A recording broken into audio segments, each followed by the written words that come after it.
জাতির বৃহত্তর স্বার্থে এবং জাতীয় ঐক্যমত্যের স্বার্থে আমাদেরকে একটা জায়গায় আসতে হবে। সেখানে যদি সামগ্রিক পর্যালোচনায় পিআর পদ্ধতি সকলের কাছে গ্রহণযোগ্য হয় সব ক্ষেত্রে, তাহলে আমি সরকারকে আহ্বান করব, জাতীয় ঐক্যমত্য কমিশনকে আহ্বান করব এই পদ্ধতির বাস্তবায়ন করতে। নতুন বাংলাদেশ পেয়েছেন বা দেখতে পাচ্ছেন, এই বাংলাদেশের এই পরিবর্তনের পেছনের জন্য আজকের দিনটি আমাদের কাছে একটি ঐতিহাসিক এবং গুরুত্বপূর্ণ দিন।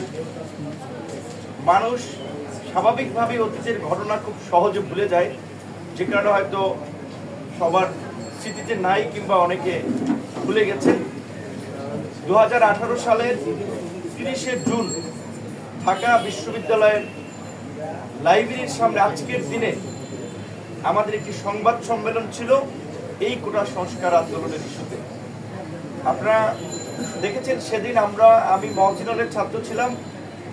হল থেকে বের হয়ে লাইব্রেরির সামনে আসব, আমাদের আহ্বায়ক হাসান আল মামুন ভাইকেও ফোন দিয়েছিলাম যে আমরা তো সংবাদ সম্মেলন করা লাগবে, আসেন।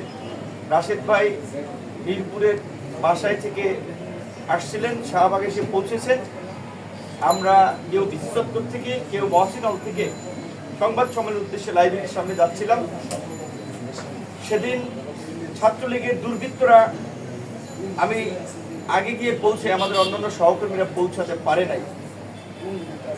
অন্যান্য সহকর্মী পৌঁছানোর আগে সেদিন আমার উপরে আপনারা দেখেছেন হিংস্র হায়নার মতো ঝাঁপিয়ে পড়ে।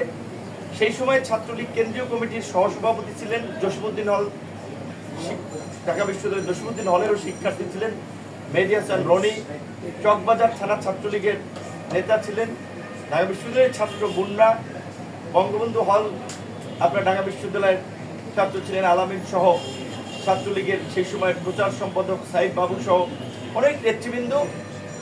আমি আসলে লাইব্রেরির ভিতরে প্রবেশ করতে চাচ্ছিলাম যে আমাদের কর্মসূচিগুলোতে যে আমরা ছাত্রদেরকে যেভাবে জানাই, ডাকি, ছাত্রদেরকে ইনফর্ম করে আমাদের এই প্রেস কনফারেন্সে সম্পৃক্ত হওয়ার জন্য, তখনই আসলে আমার হাত টান দিয়ে আপনারা দেখেছিলেন লাইব্রেরির সেখানে সামনে ফেলে দেয়। স্বাভাবিকভাবে ওরা কতগুলো হিংস্র জন্তু জানোয়ারের মতো যেমনিভাবে ক্ষুধার্ত আপনার হিংস্র জন্তুরা শকুন একটা আপনার তার শিকার পেলে ছিঁড়ে খাবড়ে খায়, ঠিক একইভাবে আপনারা দেখেছিলেন কেউ আমার পা টেনে ধরেছে, কেউ আমার হাত টেনে ধরেছে, কেউ জামা টেনে ধরেছে, কেউ প্যান্ট টেনে ধরেছে, কেউ জুতা টেনে ধরেছে, চুল টেনে ধরেছে। একটা বর্বরচিত হামলা সেদিন করেছিল এবং সেই হামলার প্রতিবাদে 2 জুলাই আমাদের শহীদ মিনারে পতাকা মিছিল কর্মসূচি ছিল। সেদিন আমার বাম পাশে আমাদের কোটা সংস্কার আন্দোলনের যুগ্ম আহ্বায়ক ফারুক হাসান ভাই সহ ইডেন কলেজের শিক্ষার্থী লুৎফুন্নাহার রুমা, ঢাকা বিশ্ববিদ্যালয়ের বিজনেস ফ্যাকাল্টির শিক্ষার্থী সাফা, লুবনা সহ অনেকে আহত হয়। রাজশাহীতে তরিকুল আপনার হাতুড়ি দিয়ে পিটিয়ে তার মেরুদণ্ড ভাঙে। এই বর্বরতা বাংলাদেশ দেখেছিল। এই রকমের একটা পরিস্থিতির মধ্যেও কিন্তু আমরা হার মানি নাই। ইতিমধ্যে আমাদের আন্দোলনের অন্যতম অনেক নেতৃবৃন্দ রাশেদ ভাই সহ মাহফুজ অনেকে গ্রেপ্তার হয়, আমরা হাল ছাড়ি নাই।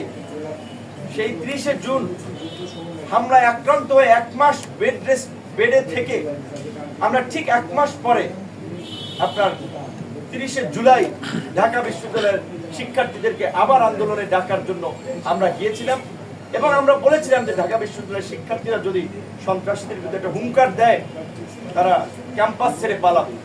আপনারা দেখেছেন সেই 2018-র এই লিগাসি, এই শিক্ষা থেকেই এই 24-এর এই আন্দোলনে আমাদের সহকর্মীরা, সহযোদ্ধারা কিভাবে ছাত্র এই একটা কোটা সংস্কার আন্দোলনকে একটা রাষ্ট্র সংস্কারের আন্দোলনে রূপ দিয়েছিল, একটা সফল গণ অভ্যুত্থানের রূপ দিয়েছিল, যার ফলে বাংলাদেশের মানুষের উপরে দৈত্য দানবের উপরে চেপে বসা দীর্ঘ 16 বছরের ফ্যাসিবাদ বিতাড়িত হয়েছে। ফ্যাসিবাদের রানী হাসিনা এবং তার দোসররা দেশ থেকে পালিয়ে গিয়েছে। মানুষ যে আকাঙ্ক্ষা নিয়ে এই ছাত্র আন্দোলনকে সমর্থন করে সম্পৃক্ত হয়ে একটা গণ অভ্যুত্থানের রূপ দিয়েছে, দুঃখজনক হলেও সত্য, আজকে এই জুলাইয়ের বর্ষপূর্তিতে দাঁড়িয়ে আমাদেরকে বলতে হচ্ছে মানুষের সেই আকাঙ্ক্ষা পূরণ হয় নাই। মানুষ প্রচন্ড রকমের ক্ষুব্ধ এবং হতাশ হচ্ছে।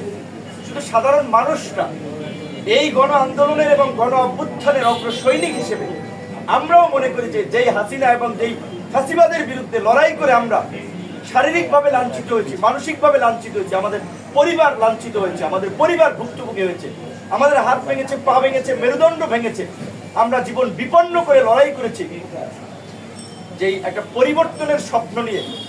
সেই পরিবর্তনটা আমরা গত 1 বছরে খুব বেশি দেখিনি। বরঞ্চ আন্দোলনের নেতৃত্বে থেকেও কিংবা সরকারের থেকেও অনেকেই জন আকাঙ্ক্ষার বিপরীত কর্মকাণ্ডে লিপ্ত হয়েছেন, যে সমস্ত কর্মকাণ্ড প্রকারান্তি মানুষের সাথে প্রতারণার শামিল। আজকে মানুষ বলছে যেই পরিবর্তন আমরা চেয়েছিলাম, যে দৈত্য দানব থেকে আমরা মুক্তি পেয়েছিলাম, যেই রাজনৈতিক অপসংস্কৃতির আমরা পরিবর্তন চেয়েছিলাম, আজকে আমরা সেটি দেখতে পাচ্ছি না। সেই পুরানো পেশিশক্তি, আধিপত্য বিস্তার, দলবাজি, দখলবাজি রাজনীতি আজকে শুধুমাত্র রাজনৈতিকভাবে আধিপত্য বিস্তার, দখলবাজি নয়, বিভিন্ন সংগঠন, পেশাজীবী সংগঠন, শিক্ষক সংগঠন, প্রেস ক্লাব, বিভিন্ন সমিতি, সচিবালয় সব দখল হয়েছে, হাত বদল হয়েছে, আর কোনো পরিবর্তন হয় নাই। যার ফলে আজকে আইনের শাসনের অবনতি হচ্ছে, আইন শৃঙ্খলা পরিস্থিতির অবনতি হচ্ছে, মানুষের মধ্যে শঙ্কা তৈরি হচ্ছে। মানুষ ক্ষুব্ধ হয়ে বলছে যে এই পরিস্থিতি হবে জানলে তো আমি রাস্তায় নামতাম। এবং আমাদেরও কষ্ট নিয়ে মাঝে মাঝে মনে হয়, বলি যে এই রকমের পরিবর্তন হবে তাহলে তো জীবনের ঝুঁকি নিয়ে বন্দুকের নলের মুখে দাঁড়িয়ে আমরাও লড়াই করতাম, মনে হচ্ছে মাঝে মাঝে। কিন্তু তারপরে আবার নিজের সেই ভাবনাকে ঘুরিয়ে ফেলি যে যোদ্ধা তো কখনো হারতে জানে না, তারা তো কখনো হারে না, বিপ্লবের কখনো মৃত্যু হয় না। কাজে আমরা যেই বিপ্লব শুরু করেছি সেই বিপ্লবকে সমাপ্ত না করে আমাদের হতাশ হলে চলবে না। তাই আমরা বলেছি যে আমরা হতাশাবাদী লোক নই, আমরা আশাবাদী। মানুষের যে আকাঙ্ক্ষা ছিল পরিবর্তনের, সেই পরিবর্তন আমরা করতে চাই। যেই কারণেই আমাদের যখন হতাশা তৈরি হবে, আমাদের যখন ক্ষোভ তৈরি হবে, তখনই এই জুলাইকে আমাদেরকে সামনে নিয়ে আসতে হবে। যেই কারণে আমরা জাতীয় ঐক্যমত্য কমিশনের মিটিং আপনারা শুনেছেন, আমরা বারবার বলেছি অনতিবিলম্বে এই জুলাই মাসেই এই জুলাই সনদ কিংবা জাতীয় সনদ, যেই নামে অভিহিত করা হোক না কেন, এই জাতীয় সনদে ঘোষণা করতে হবে। যেই সনদে নতুন বাংলাদেশের একটা রূপরেখা থাকবে, যেই সনদই হবে এই জাতির মুক্তির সনদ, যেই সনদের ফলে এই দেশের প্রত্যেকটি নাগরিক তার নাগরিক মর্যাদা এবং তার অধিকার নিয়ে এই দেশে বাস করবে। কোনো মানুষকে তার অধিকারের প্রশ্নে নির্যাতন, নিপীড়নের শিকার হতে হবে না। তার বাক ব্যক্তি স্বাধীনতার প্রশ্নে তাকে রাষ্ট্রের দ্বারা নিপীড়নের শিকার হতে হবে না। এবং যেই গণতান্ত্রিক আকাঙ্ক্ষা এবং পরিবর্তনের স্বপ্ন নিয়ে আমরা লড়াইটা করেছি, সেই গণতান্ত্রিক পরিবেশ নিশ্চিত করার জন্য রাজনৈতিক সংস্কৃতির পরিবর্তন দরকার। যারা অপরাজনীতি করছে, দলবাজি, দখলবাজি, চাঁদাবাজি, টেন্ডারবাজি, পেশি শক্তি এবং আধিপত্য বিস্তারের রাজনীতি, এখন পর্যন্ত নির্বাচন হয় নাই, কোনো দল ক্ষমতা আসে নাই, কিন্তু সারা দেশের তৃণমূলে যান, জেলা উপজেলা বিভিন্ন জায়গায় দেখবেন কোনো কোনো জায়গায় বিভিন্ন দলের আধিপত্য, যে মনে হচ্ছে যে এই এলাকার তারাই হর্তাকর্তা, এই এলাকার তারাই রাজা, বাকিরা প্রজা। এইরকমের আলাপ আলোচনা হচ্ছে, পরিস্থিতি তো আমরা দেখতে পাচ্ছি। এবং সবচেয়ে নির্মম ঘটনা হচ্ছে, যেই ফ্যাসিবাদের বিরুদ্ধে আমরা লড়াই করেছি, সেই ফ্যাসিবাদকে এখন বিভিন্ন দল গোষ্ঠী পৃষ্ঠপোষকতা করছে, রাজনৈতিক স্বার্থে পুনর্বাসন করছে। সেই কারণেই আমাদের এই 11 দিন ব্যাপী কর্মসূচি, আপনারা দেখেছেন যে কর্মসূচির লিগাসি এবং কর্মসূচির লক্ষ্য উদ্দেশ্য মোটিভ। আমাদের প্রথম কর্মসূচি, প্রথম দিন, জুলাইয়ের প্রথম দিন, কোটা সংস্কার থেকে রাষ্ট্র সংস্কার আলোচনা সভা। যেই কোটা সংস্কার থেকে আমরা রাষ্ট্র সংস্কারের আন্দোলন থেকে শুরু করে রাজনীতি এবং সর্বশেষ গণ অভ্যুত্থানের মাধ্যমে ফ্যাসিবাদকে বিতাড়িত করেছি, আমাদের সেই কাঙ্ক্ষিত স্বপ্নের সোনার বাংলা, নতুন বাংলাদেশ আমরা গড়বই, যতই প্রতিবন্ধকতা আমাদের সামনে আসুক। আমরা 16ই জুলাই, যেদিন আবু সাঈদ আমাদের অনেকেই শহীদ হয়েছেন, তাদের প্রত্যেকের প্রতি আমাদের সম্মান, শ্রদ্ধা, আল্লাহ পাক তাদেরকে বেহেশত নসিব করুক, যার যার ধর্ম অনুযায়ী তাদের উপরে শান্তি বর্ষিত করুক, আমরা দোয়া করি। কিন্তু এটা ভুলে গেলে চলবে না। কিছু ঘটনা আইকনিক, সিম্বলিক, আমাদেরকে ইন্সপিরেশন দেয়। আবু সাঈদের মৃত্যু ছিল আমাদের সমগ্র জাতির মধ্যে একটা স্পিরিটের জায়গা। সেই যে জুলাই শহীদ দিবস ঘোষণা করা হয়েছে 16ই জুলাই, সেদিন আমরা জেলায় জেলায় কর্মসূচি দিয়েছি আমাদের নেতা কর্মী সহ সারা দেশের মানুষকে রিভাইভ করার জন্য, তাদেরকে পুনর্জীবিত করার জন্য, এই চেতনার পুনর্জাগরণ ঘটানোর জন্য। আমরা 25শে জুলাই উপজেলা পর্যায়ে আমরা দোয়া এবং আলোচনা সভা কর্মসূচি দিয়েছি, যেন আমরা সর্বস্তরের মানুষের মাঝে এই জুলাইয়ের স্পিরিটকে, জুলাইয়ের আত্মত্যাগ এবং এই যে নিঃস্বার্থ মানুষ যারা কোনো রাজনৈতিক দলের কর্মী ছিল না, যারা পথ শিশু ছিল, যারা গার্মেন্টস কর্মী ছিল, বাসের হেল্পার ছিল, যারা ফুটপাতের হকার ছিল, এই সমস্ত সাধারণ মানুষ যে জীবন দিয়েছে কাউকে এমপি বানানোর জন্য, নেতা বানানোর জন্য, এলাকায় কার আধিপত্য বিস্তারের জন্য তারা জীবন দেয়, সেটা আমরা মানুষকে স্মরণ করে দিতে চাই। এবং 1 আগস্ট যে আমরা জাতীয় ঐক্য এবং সংহতি সমাবেশের ডাক দিয়েছি, এই সমাবেশ হবে আমাদের আরেকটি অনুপ্রেরণার জায়গা। 52 ভাষা আন্দোলন থেকে শুরু করে মুক্তিযুদ্ধ, 90-এর স্বৈরাচার বিরোধী আন্দোলন সবসময় আমাদেরকে অনুপ্রেরণা দিয়েছে। এই গণ অভ্যুত্থানেও সেই ঐতিহাসিক শহীদ মিনারে, যেখানে বিভিন্ন রাজনৈতিক দল পথের মানুষেরা থাকবে। এবং যেহেতু আমাদের আন্দোলনের ফলে একটা সরকার গঠিত হয়েছে, কেউ কেউ বলেছে 8ই আগস্ট এই সরকার গঠনের মধ্যে দিয়ে কার্যত আমাদের এই বিপ্লব বেহাত বিপ্লবে পরিণত হয়েছে। সেই বেহাত বিপ্লব নাকি কার্যকর বিপ্লব, আমরা সেটার একটা মূল্যায়ন সভা করতে চাই। তাই আমরা 8ই আগস্ট আমরা এই গণ অভ্যুত্থানের প্রত্যাশা এবং চাপটি নিয়ে আমরা একটা মূল্যায়ন সভা করব। আমরা মনে করি যে বিপ্লব বেহাত হওয়ার পথে থাকলেও আমরা বেহাত হতে দেব না। সরকার ভুল পথে থাকলেও তাকে আমরা টেনে সঠিক পথে রাখি। সরকারকে জন আকাঙ্ক্ষাকে প্রাধান্য দিয়েই এই জুলাইয়ের আকাঙ্ক্ষা বাস্তবায়ন করতে হবে, রাষ্ট্র সংস্কার করতে হবে। এবং যেই গণতন্ত্রের জন্য, ভোটের জন্য আমরা লড়াই সংগ্রাম করেছি, রাষ্ট্র সংস্কার, একটা নির্বাচনের জন্য নিরপেক্ষ পরিবেশ, লেভেল প্লেইং ফিল্ড, সহিষ্ণু রাজনৈতিক পরিবেশ তৈরি করেই তাদেরকে একটা নির্বাচনের দিকে যেতে হবে, যেন মানুষ নির্বিঘ্নে ভোট দিয়ে তাদের পছন্দের জনপ্রতিনিধি বাছাই করতে পারে। একই সাথে সরকারকে আমরা আজকের এই দিনেও আমরা স্মরণ করে দিতে চাই, মনে করে দিতে চাই, 1টি বছর হতে চলছে সরকারের উন্নয়নের কেন্দ্রবিন্দু, সরকারের শাসন ব্যবস্থাকে সুশাসন নিশ্চিত করার জন্য যে প্রতিষ্ঠানটি সবচেয়ে বেশি ভূমিকা পালন করে সেটা হচ্ছে আমাদের স্থানীয় সরকার। আজকে 1 বছর ধরে স্থানীয় সরকারের কোনো জনপ্রতিনিধি নেই। জাতীয় নির্বাচনের আমরা একটা রোড ম্যাপ সম্ভাব্য তারিখ আমরা জানতে পেয়েছি, এখন পর্যন্ত স্থানীয় সরকার নিয়ে সরকারের কোনো ভাবনা নাই। স্থানীয় সরকার চলছে না, জনগণ ভোগান্তির শিকার হচ্ছে, প্রতিষ্ঠানগুলোতে বিশৃঙ্খলা দেখা দিচ্ছে। কাজেই অন্তত জাতীয় নির্বাচনের পাশাপাশি স্থানীয় নির্বাচনের একটা রোড ম্যাপ সরকারের থাকা উচিত। আমরা আশা করি এই জুলাই সনদ কিংবা জাতীয় সনদ ঘোষণার পাশাপাশি এই যে তৃণমূলের মানুষকে সেবা দেওয়ার যে প্রতিষ্ঠান স্থানীয় সরকার, এই স্থানীয় নির্বাচনের বিষয়েও সরকার একটা দিক নির্দেশনা আমাদের সামনে উপস্থাপন করে। আপনাদের সকলকে এই জুলাই কর্মসূচিতে অংশগ্রহণের আহ্বান জানিয়ে দিন তারিখের একাধিক সময় নিয়ে কথা বলেছে। আমরাও বলেছি যে সরকারের পক্ষে যদি সম্ভব হয় পরিবেশকে গুছিয়ে আনা, সংস্কারকে এগিয়ে আনা, বিচারিক প্রক্রিয়ায় অগ্রগতি করা, তাহলে তারা ডিসেম্বরে নির্বাচন দেখ, জানুয়ারিতে দেখ, ফেব্রুয়ারি দেখ, সেটা নিয়ে আমাদের কোনো রিজার্ভেশন নাই। কিন্তু আমরা মনে করি যে নির্বাচনের আগে বিচার এবং সংস্কারের একটা দৃশ্যমান অগ্রগতি দরকার।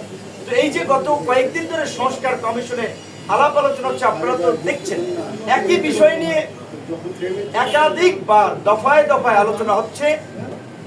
কোনো রাজনৈতিক দল তো এইটা তার লাগবে, কোনো রাজনৈতিক দল এইটা না হলে তারা সংস্কার মানবে না। বিভিন্ন ধরনের চাপ এবং প্রেক্ষাপটের কারণে ঐক্যমত্য কমিশনও কিন্তু তার জায়গা থেকে সরে আসছে।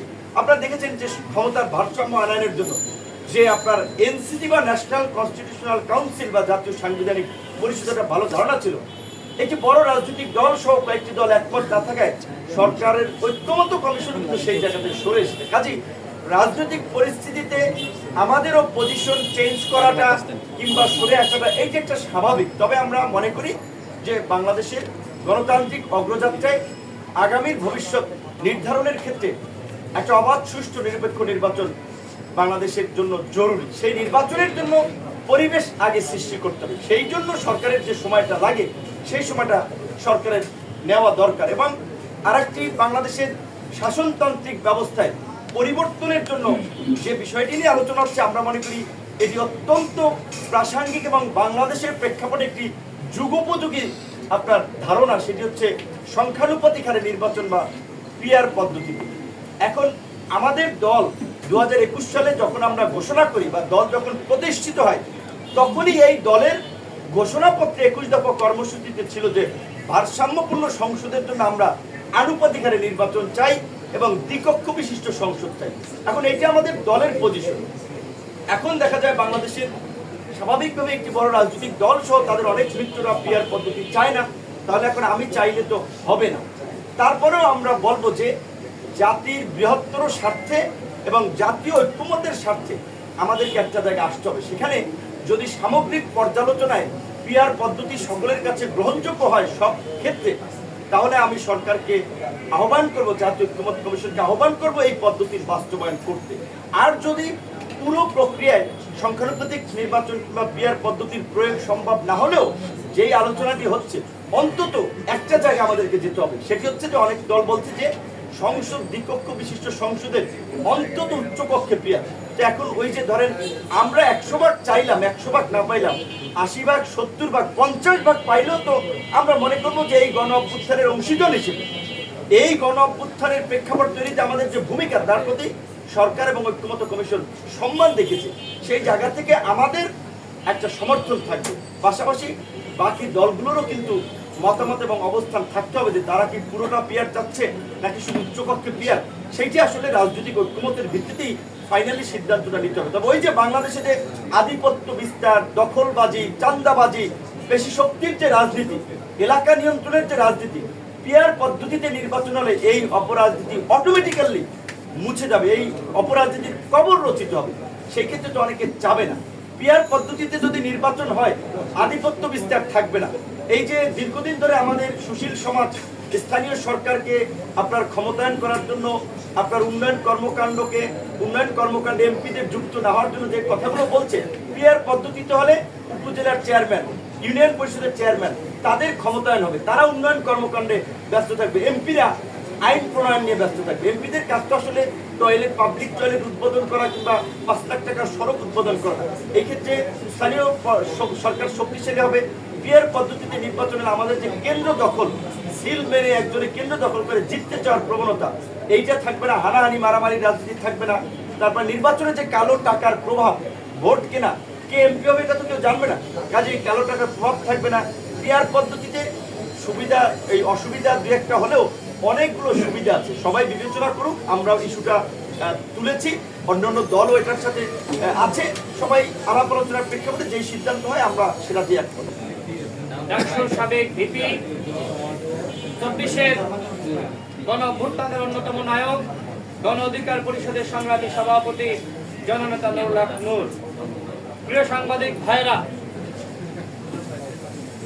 2024 সালে যে গণ অভ্যুত্থান হয়েছে, এই গণ অভ্যুত্থানের বীজ 2018 সালে বপন করা হয়। আপনারা দেখেছেন যখন আমরা 2018 সালের কোটা সংস্কার আন্দোলনে নেতৃত্ব দিয়েছি, অংশগ্রহণ করেছি, কিভাবে সারা দেশে দমন পীড়ন চালানো হয়েছে।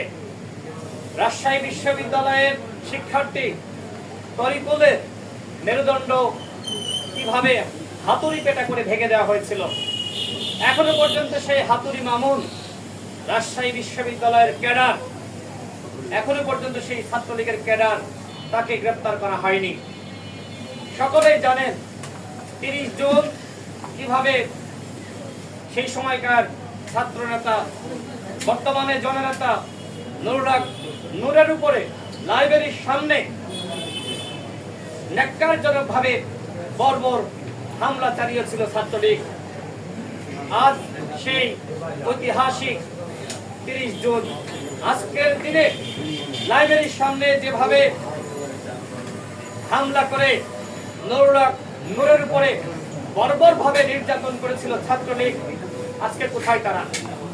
সেখানে হাসান আল মামুন, ফারুক হাসান থেকে শুরু করে আমাদের অসংখ্য নেতৃবৃন্দকে হামলা, নির্যাতন, রক্তাক্ত করে হাসপাতালে পাঠানো হয়েছিল। যারা আমাদের উপর হামলা চালিয়েছিল তাদের বিরুদ্ধে ইতিমধ্যে আমি নিজে বাদী হয়ে শাহবাগ থানায় মামলা দায়ের করেছি। কিন্তু দুঃখের সাথে বলতে হয়, এখনো পর্যন্ত এই অন্তর্বর্তীকালীন সরকার তাদের একজনকে গ্রেফতার করতে পারেনি। আসলে কি তারা গ্রেফতার করতে পারেনি, নাকি ইচ্ছাকৃতভাবে ছাত্রলীগের সেই ক্যাডার মাস্তান, সেই মুনাফেক, সেই মাফিয়াদেরকে এখন পর্যন্ত গ্রেফতার করেনি?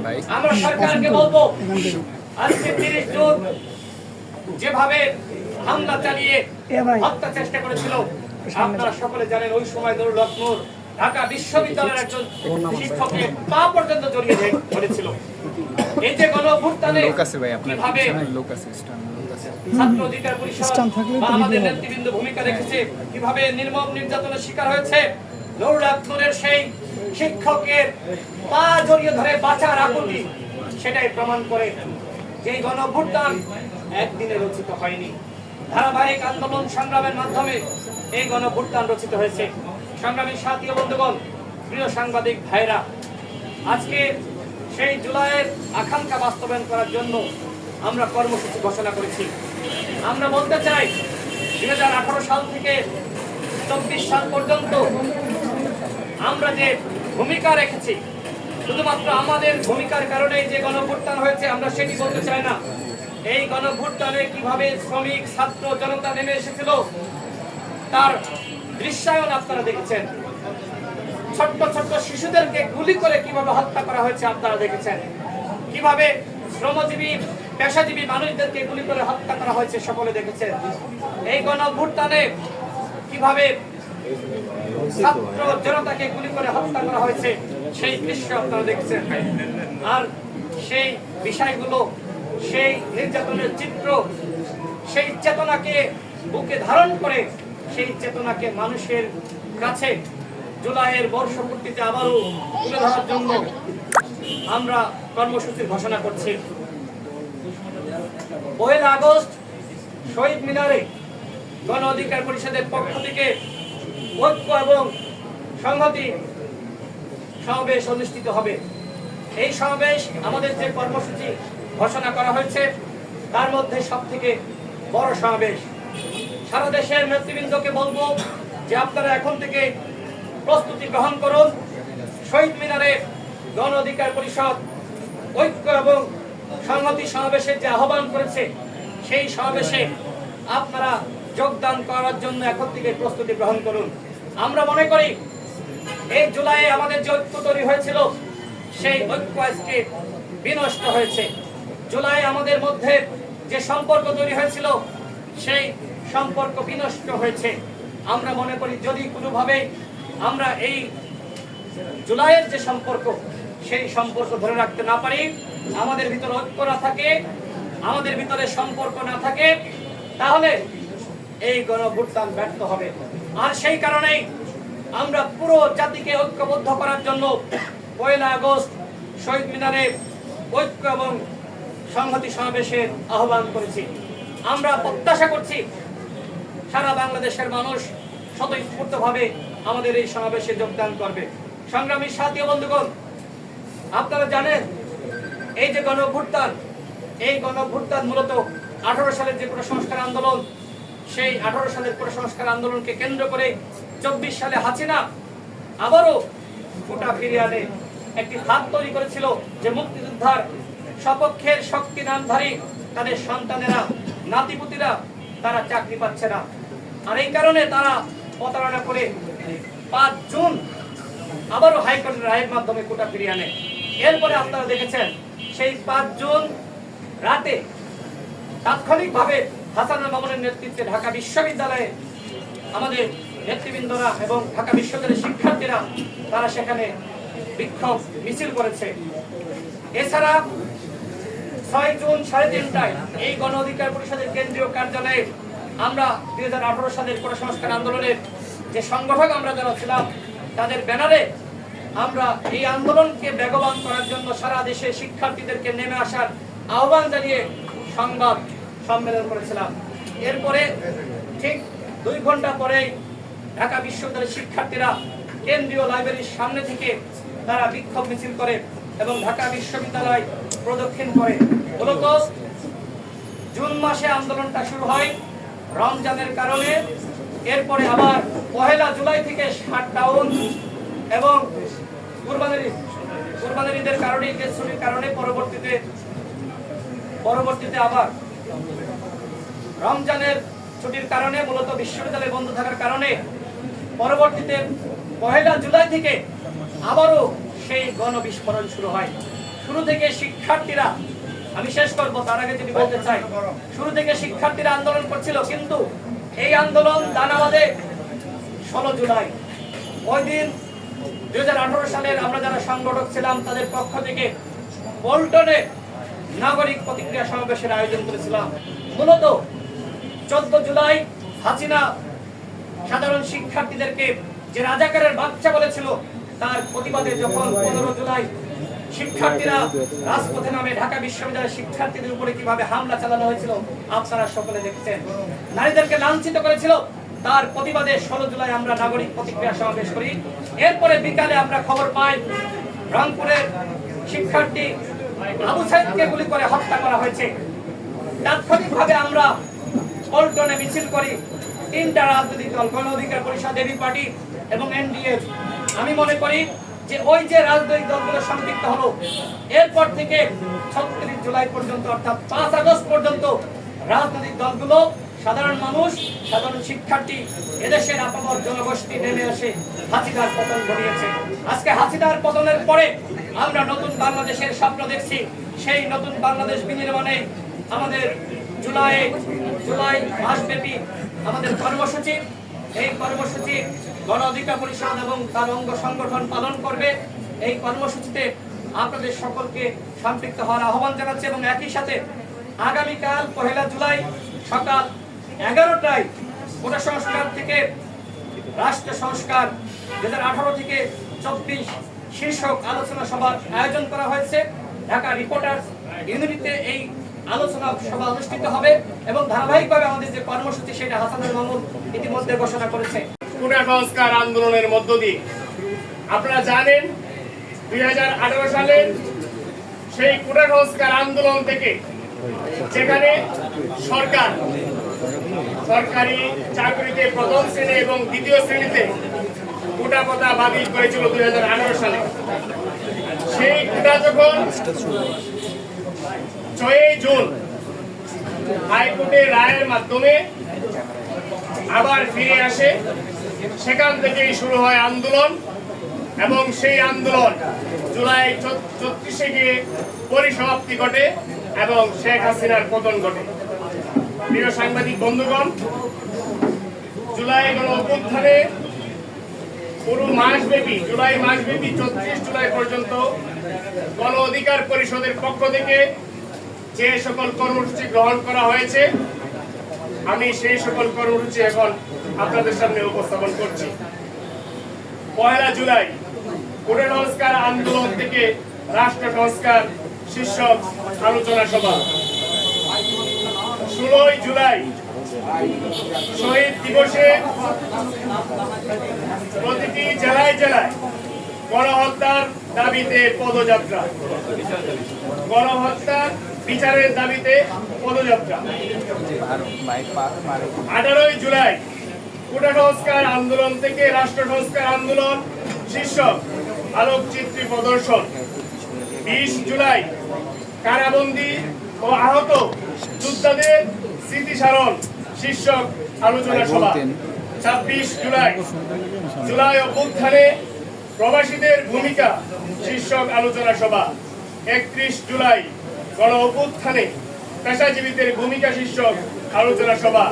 1 আগস্ট শহীদ মিনারে ঐক্য ও সংহতি সমাবেশ। 5 আগস্ট অভ্যুত্থান দিবস উদযাপন। 8 আগস্ট জুলাইয়ের প্রত্যাশা ও প্রাপ্তি শীর্ষক আলোচনা সভা। ইউএফটি ফার্স্টের সাথে ট্রেড করুন যে কোনো জায়গা থেকে। ক্যাম্পাসে ক্লাসের ফাঁকে, ঢাকার জ্যামে বসে কিংবা ঘরে বসে ট্রেডিং এখন হাতের মুঠোয়। তাই ট্রেড করুন যখন খুশি, যেখানে খুশি।